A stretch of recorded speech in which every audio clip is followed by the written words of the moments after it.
ఒక విశ్లేషకులు, ఒక ఆర్థిక రాజకీయ పరిజ్ఞానం ఉన్నటువంటి వ్యక్తి, రాజకీయంగా మంచి విశ్లేషణ ఉన్నటువంటి వ్యక్తి ఉండవేళ అరుణ్ కుమార్ గారు కూడా నేను ఒక స్టేట్మెంట్ ఇవ్వడం జరుగుతుంది.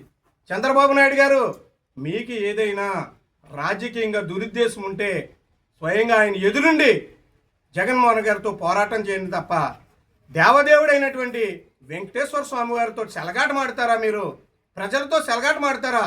భక్తులతో హేళన చేస్తారా? మీకు ఇది తగునా? మీకు మీ వయసుకి ఇది తగదని కూడా మరి అరుణ్ కుమార్ గారు ఆయన ప్రెస్ మీట్ ద్వారాగా చంద్రబాబు నాయుడు గారిని ప్రశ్నించడం జరిగింది. చంద్రబాబు నాయుడు గారికి బుద్ధి లేదా? ఇంకా బుద్ధి జ్ఞానం కలగదా? దేవుడు ఎప్పుడు కలిగింతాడో కానీ తెలియట్లేదు. కానీ మరి రాష్ట్ర ప్రజల మీద, ఈ రాష్ట్రంలో ఉన్నటువంటి దేశాల్లో ఉన్నటువంటి ఈ భక్తుల మీద చాలా దురుద్దేశం ఉంది. మరి మీకు తెలుసు, నిన్న కాక మొన్న మరి 41 రోజు శివబాలిలో శివభక్తిగా మాల వేసుకుని మరి శ్రీశైలం వెళ్ళి ఆ యొక్క శ్రీశైల మల్లికార్జున స్వామిని దర్శించుకుని పూజలు చేసి ఆయన యొక్క ఆశీస్సులు పొందాలని ఎంతో శ్రమపడి వెళ్తే మరి అక్కడ అన్నటువంటి ఎక్కడా కూడా ఈ ప్రభుత్వం నిర్లక్ష్యంతో మరి సెక్యూరిటీ ఇంతమంది వస్తారు, భక్తులు వస్తారు, వేల మంది వస్తారు, వేల మందికి కూడా మన సౌకర్యాలు కల్పించాలి.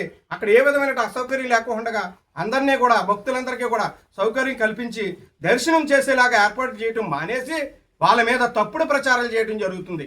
మరి అక్కడ తెలుసు ఎంతమంది ఎంత దుర్మార్గంగా లాఠీ చార్జ్ చేస్తున్నారో. వాళ్ళు ఎంతో భక్తి శ్రద్ధలతో ఉపవాసాలు ఉండి 41 రోజు కూడా దీక్షతో వారు వెళ్తుంటే వారి మీద దమనకాండ చేయిస్తున్నారు ఈ చంద్రబాబు నాయుడు గారు, వారి కుమారులు, వారందరూ కూడా. ఇది ఎంతవరకు సమంజసం? అలాగని నిన్న కాక మొన్న మనకి ఇక్కడ ఉన్నటువంటి మరి లోకల్గా ఉన్నటువంటి తిరుమతి మన ఇక్కడ దేవాలయం ఉన్నది. ఆ దేవాలయం మనకి ఏంటన్నది ద్వారకా తిరుమలలో కూడా మనకి అక్కడ ఈ జంతు కొవ్వు చేపల మాంసంతో కూడా లడ్డు ప్రసాదం కూడా విషప్రసాదం అయిపోయిందని తప్పుడు ప్రచారం చేస్తున్నారు.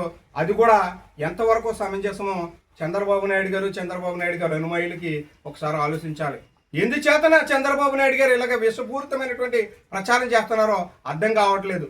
ఉన్నాయి, చాలా పార్టీలు ఉన్నాయి. ఇప్పుడు ఎలా భారతీయ జనతా పార్టీ ఉన్నది.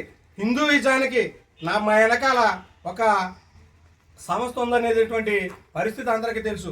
ఎప్పుడూ కూడా వారు చెప్పారు. ఏమని చెప్పారంటే, మాకు హిందూయిజానికే మేము కట్టుబడి ఉన్నామని బీజేపీ పార్టీ చెప్పడం జరిగింది. వాళ్ళు ఎప్పుడూ కూడా ఇంత దుర్మార్గంగా మాట్లాడలేదు, ఇంత ఇలాగా విచ్చలవిడిగా మాట్లాడలేదు. నోరు అదుపు పెట్టుకుని మాట్లాడేవారు. ఇలా చంద్రబాబు నాయుడు గారికి నోరు అదుపు లేదు.